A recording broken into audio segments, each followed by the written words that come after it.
Okay guys, we're going to talk about hydrostatic pressure and the importance of it. You can kind of see in here, we had some spots that didn't get packed down. So, you can just about lose a shoe whenever this stuff gets water in it. So on these walls, see how there's like a little deeper spot there? We left that with no mortar in between on a few of these, so the water can drain down. We also put gravel about 6 inches off of these walls, so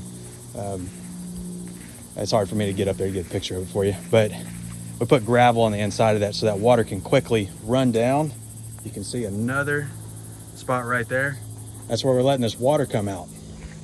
You can see a real good one right there. Yeah, you can count how many blocks. Each block's about 8 inches, 7 and like 5/8, and then you do a 3/8 mortar lining. It makes a total 8 inches.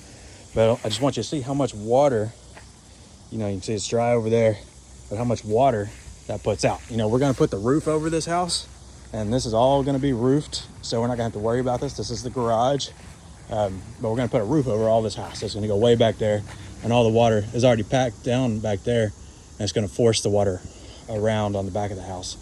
But if we didn't have those weep holes, this wall probably would have blown out already. We did fill.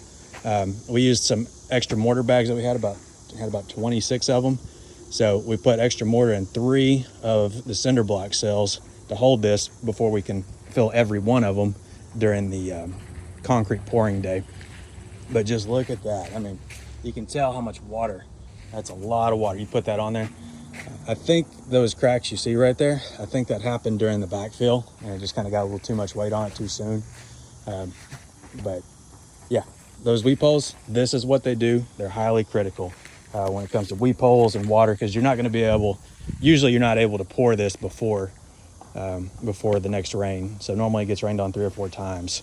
If it's in the spring, like January to May, it's going to get rained on like 3 times a week.